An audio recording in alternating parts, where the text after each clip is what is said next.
Welcome back to my YouTube channel. So बच्चे, जो आज टर्म 2 का क्लास 12 का केमिस्ट्री का टेस्ट हुआ था उसका सॉल्यूशन अपलोड कर रही हूँ। तो फर्स्ट हम डिस्कस करेंगे 1 मार्क क्वेश्चंस। तो ये क्वेश्चन जो आए हैं, मोस्टली क्वेश्चन जो मैंने कल वीडियो अपलोड की थी अल्डिहाइड कीटोन्स वाली, उसमें से क्वेश्चंस आए हैं मोस्टली। तो first question, which of the following is oxidise to corresponding carbonyl compound. तो जो 2 हाइड्रोक्सी प्रोपेन होता है वो ऑक्सीडाइज हो जाता है ईजिली 2 हाइड्रोक्सी प्रोपेन। तो CH3 COH CH3। तो जब हम इसकी ऑक्सीडेशन करेंगे तो इट विल गिव कीटोन। तो ये हाइड्रोजन, इसकी ऑक्सीडेशन होगी तो ये कीटोन देगा। तो ketone is a carbonyl compound. Which of the following reaction will not result in the formation of carbon carbon bond. Words में बनता है, रीमन टीमर में भी बनता है, फ्रीडल क्राफ्ट रिएक्शंस में भी बनता है। वर्ड्स में क्या होता है, जो एल्केन्स बनते हैं। रीमन टीमर में जो है सैलिसल्डिहाइड बनता है, ये वाला। फ्रीडल क्राफ्ट रिएक्शंस में भी कार्बन बॉन्ड बनता है, बट कैनिज़ारो में नहीं बनता। Next, reagent used to distinguish between acetophenone and benzophenone, that is iodine and sodium carbonate. Next, strongest acid, जितने less number of R groups होंगे उतना ज़्यादा वो स्ट्रॉन्ग होगा। तो जिसमें, बिकॉज जो R ग्रुप्स होते हैं वो इलेक्ट्रॉन रिलीजिंग होते हैं, अगर वो इलेक्ट्रॉन रिलीजिंग है तो वो कार्बन पे इलेक्ट्रॉन डेंसिटी इंक्रीज़ करेंगे, जिसकी वजह से कार्बन को ज़रूरत नहीं पड़ेगी ऑक्सीजन से इलेक्ट्रॉन लेने की। तो ऑक्सीजन से इलेक्ट्रॉन नहीं लेगा तो हाइड्रोजन रिलीज़ नहीं होगा, इसलिए जितने कम R ग्रुप्स उतना ज़्यादा acidic character. Next, reagent used to distinguish between phenol and benzoic acid, that is neutral ferric chloride. Which of the following compound will have smallest pKa value? Greater the acidic character, smaller the pKa value. तो सबसे ज़्यादा जो formaldehyde और acetaldehyde तो acidic होएंगे नहीं, aldehyde है। अभी acetic acid में एक R ग्रुप है, फॉर्मिक में कोई भी R ग्रुप नहीं है। तो जितने कम R ग्रुप उतना ज़्यादा एसिडिक करेक्टर। तो किसका एसिडिक करेक्टर ज़्यादा होगा? इसका। तो इसकी pKa वैल्यू स्मॉल होगी। Factor that carboxylic acid can undergo ionisation, that is resonance stabilization of carboxylate ion. तो carboxylate ion is this। तो इसकी जो है रेजोनेटिंग स्ट्रक्चर्स बनते हैं जिसके कारण ये स्टेबलाइज्ड होता है। When 2-hydroxybenzoic acid is distilled with zinc dust, then it will give benzoic acid. Cannizzaro reactions में क्या होता है, 2 molecules of aldehyde react to produce alcohol। जो अल्कोहल होगी that is methanol and carboxylic acid. An activate substitute group activates जो both ortho and para position. तो जो 1 mark question है, व्हाट इज फॉर्मलिन। जो फॉर्मलिन होता है दैट इज 37% और 40%। बुक में 40% होगा, तो मोस्टली 37% एक्वस सोल्यूशन होता है फॉर्मल्डिहाइड का, HCHO, which is used to preserve biological specimens. Next, Kilmanson reduction. Kilmanson reduction जो होती है that is the reduction of aldehyde and ketone to alkanes.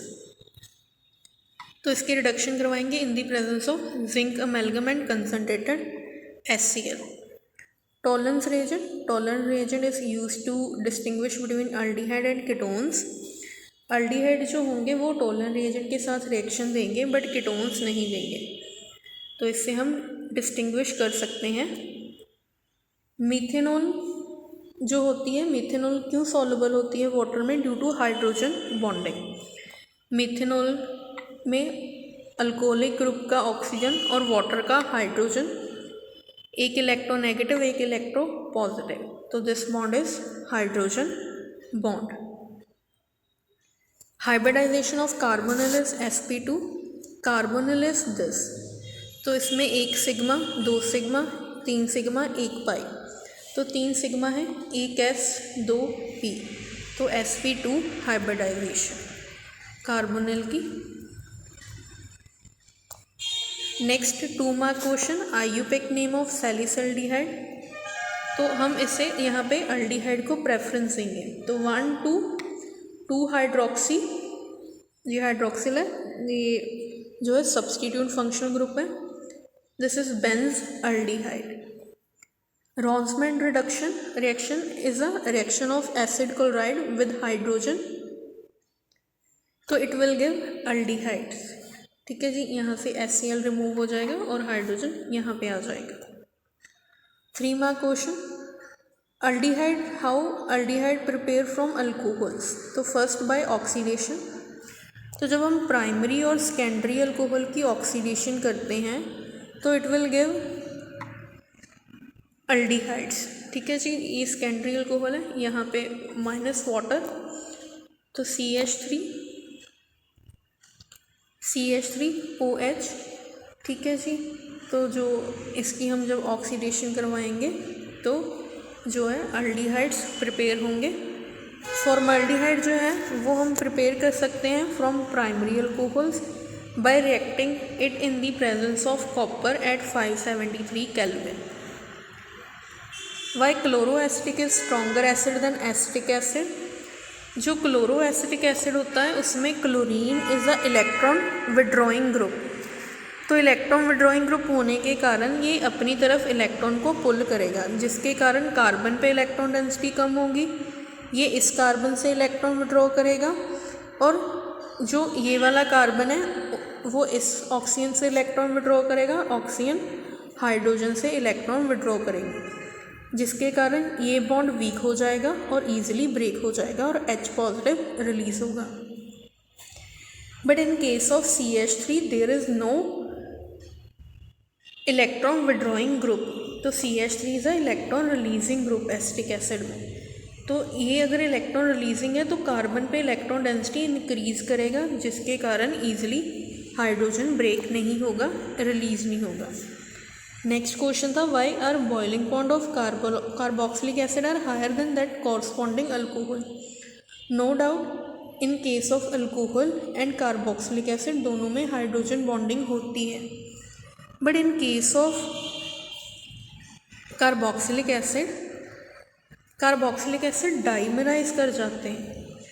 Dimerise होने के कारण इनमें जो डिग्री ऑफ हाइड्रोजन बॉन्डिंग है वो इंक्रीज हो जाता है, जिसके कारण इनका बॉइलिंग पॉइंट भी इंक्रीज हो जाता है।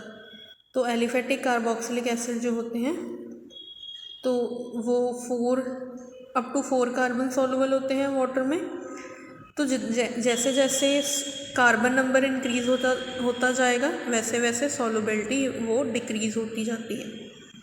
तो रीज़न तो यही था, they exist in dimer, that's why they have a high boiling point. तो इसका जो PDF है वो आपको टेलीग्राम पे भी मिल जाएगा, टेलीग्राम पे सेम ही प्रोफाइल है, रमन केमिस्ट्री आरकैम, और जो PDF है मैं डिस्क्रिप्शन बॉक्स में कमेंट सेक्शन में भी उसका लिंक अपलोड कर दूँगी। Thank you for watching, please like share subscribe my channel, thank you.